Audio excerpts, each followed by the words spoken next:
if you look into the dogma of the Christian belief system, they they praise Enoch for being so holy and so um, so good to God that he was taken away and straight to heaven. He didn't have to die. He went straight into heaven and he never came back.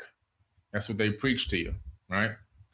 They tell you that this guy was just a real good guy, and he did everything that God wanted, and he was without sin, and he was so incredible that hey, just take him straight to heaven, just bypass the whole death process, just go ahead and take him to heaven. And they'll teach you that in Sunday school, right?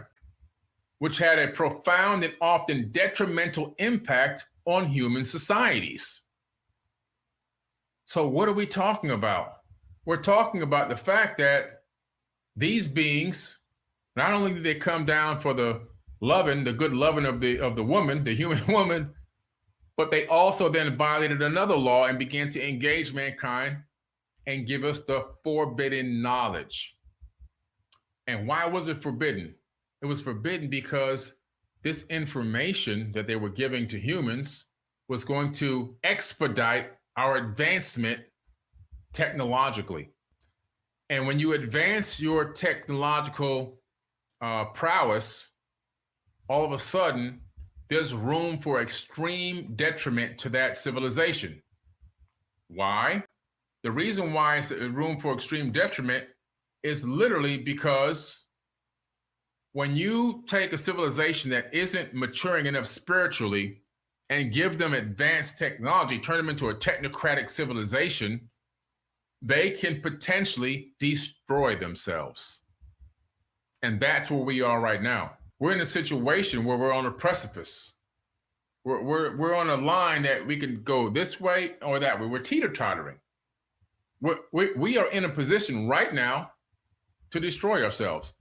In less than 100 years, we went from a horse, buggy, and carriage. The punishment to the watchers is, as the result of their actions, the watchers are judged by the archangels and are subjected to severe punishments.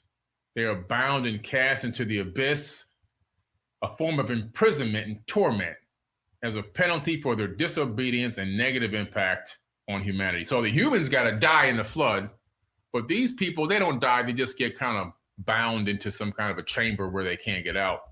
They're not killed. They're put into some kind of prison. And then there was another Egyptologist, Rainer Stadelman. He talked about the existence of the metal pens.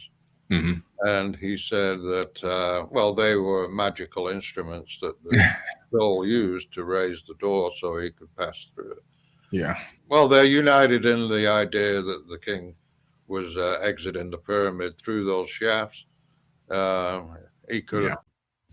Not once did 2 parakeets and 2 lions and 2 deer and 2 cockroaches and 2 fleas and 2 ticks and all this come on the boat. Didn't happen. Okay.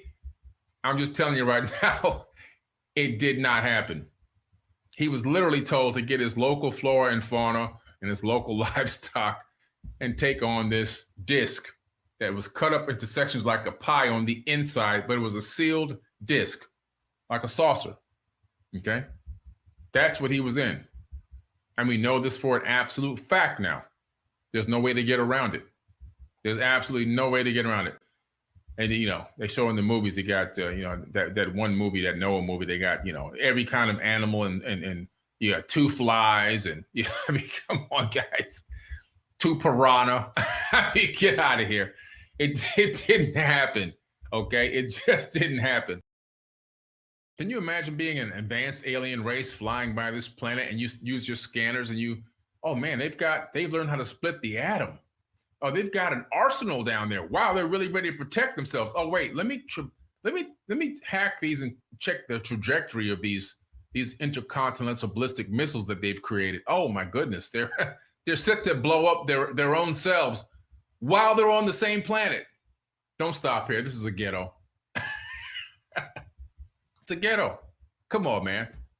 And so now what do we have that, besides the nukes, now we have other types of weapons, digital weapons. right? The Anunnaki were not just one race of people from one planet.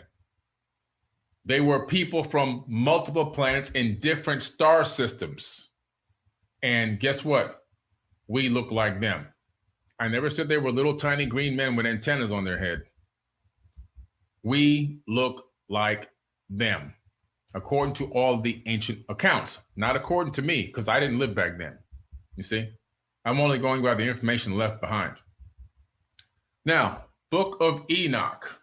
And so that's the story that you get, but that's not the actual true story. Not the true story. It's quite interesting that Enoch is highly, highly, highly revered in the biblical text.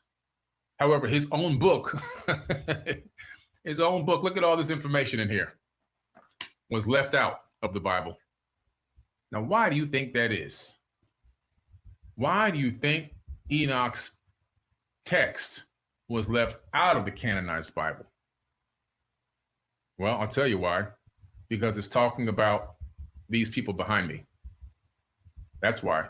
It's an ancient Jewish religious text traditionally ascribed to Enoch, the great-grandfather of Noah. Now, who is Noah?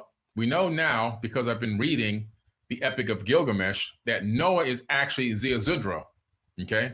That's his real name, Ziusudra, before it was converted to the name of Noah in more recent texts, okay?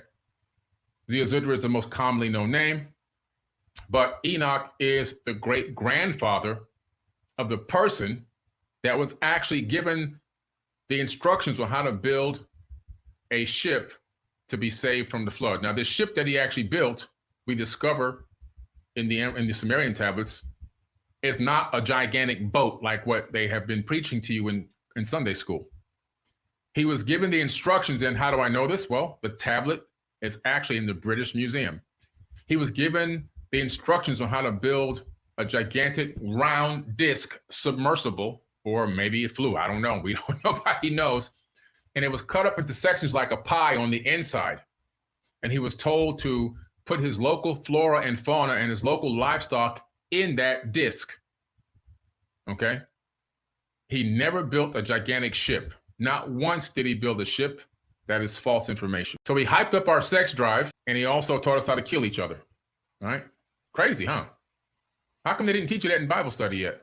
Azazel. That's how we learn how to make weapons. It didn't come from the Japanese and the Chinese, and no, it all came from one source. Azazel is the first person to teach us how to work metals and make swords and knives. First person, and breastplates and shields.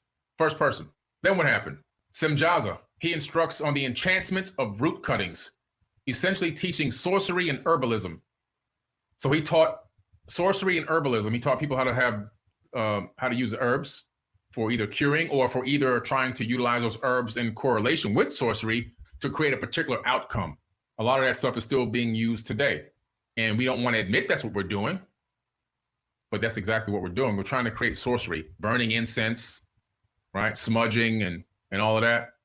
That comes from Semjaza.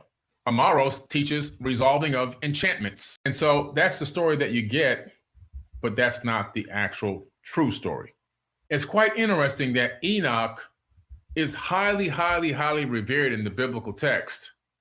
However, his own book, look at all this information in here, was left out of the Bible. Now, why do you think that is?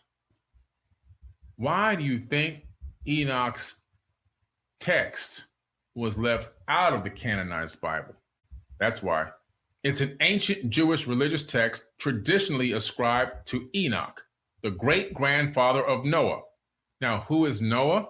We know now, because I've been reading the Epic of Gilgamesh, that Noah is actually Ziusudra, okay?